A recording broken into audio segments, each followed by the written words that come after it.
may paggawa na naman sa atin.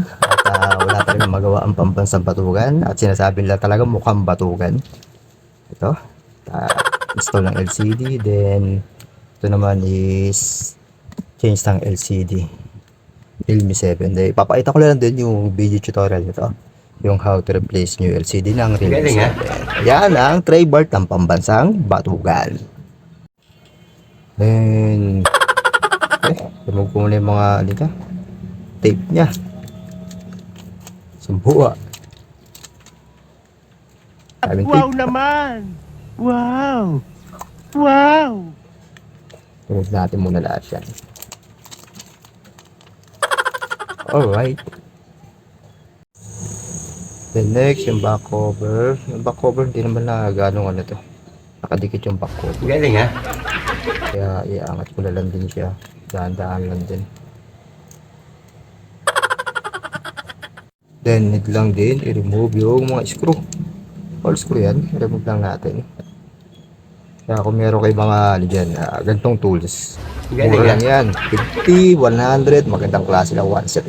And remove ko yung cover sa camera. Back camera ng Realme 7. Then itong kanyang plastic cover sa Galing ha?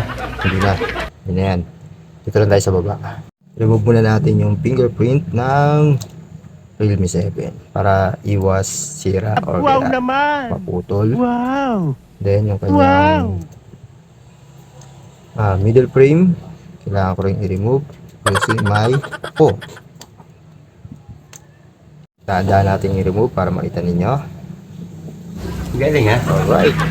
Remove na natin. Tabi natin. And Wow naman! medyo lobo na yung battery niya, no? Wow! Angat na yung battery niya. Remove muna natin tong battery connector. And also, yung kanyang buzzer or kaya yung tinatawag natin speaker. Remove natin dahil nandito yung part ng speaker.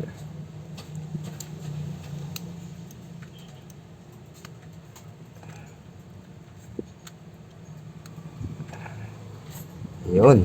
Yun siya. Next, remove natin itong board connector or yung flex connector.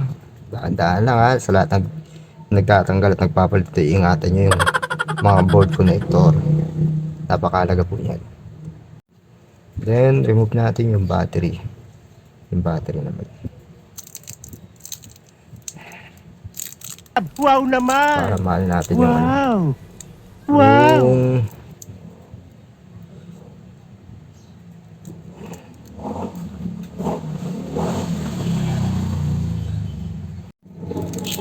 tanggal natin yung LCD connector. Medyo lobo na yung battery niya.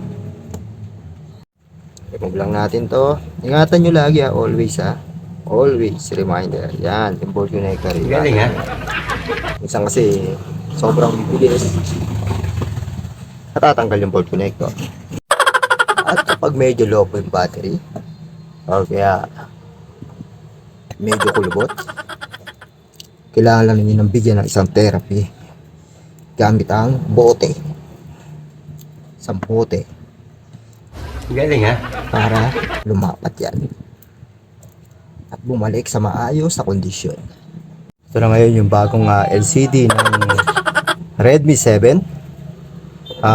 Sa lahat na magkakabit, Wow always na tatanggalin nyo to dahil minsan nagkakaroon ng problema sa mga ganito. Okay, may ground dyan para do sa touchscreen and also yung huwag nyo kakalimutan ito sticker sa may front cam dahil lalabo yan sure.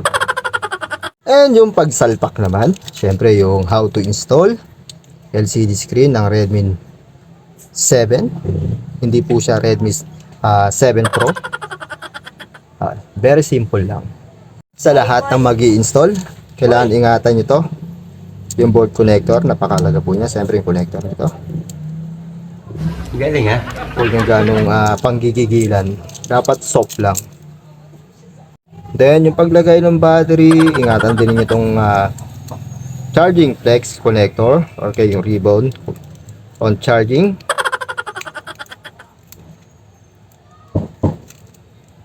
Gagawin ninyo. Galing ha?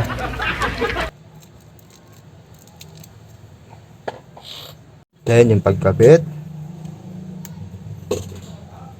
At yung Wow naman! battery. Wow! Wow! Dug. Then, siyempre, madalas natin ginagawa bago natin ibalik. Nililinis natin yung mga back camera. Binubugahan natin konti. Ito yung kanyang front para kung sakali may alikabok, malinis siya. Also, installing yung kanyang flex on fingerprint. Galing, Natin ito, no? Medyo delicate dahil manipis yung fingerprint ribbon. Pag-install naman ng middle frame, ingatan din niyo to, check nyo maigi yan. Once na tumama sa switch yan, masisira yung inyong volume down at volume up switch. And also, ibabalik ko na rin tong cover ng back camera. Testing natin yon, yung Realme 7. Wow naman! Wow!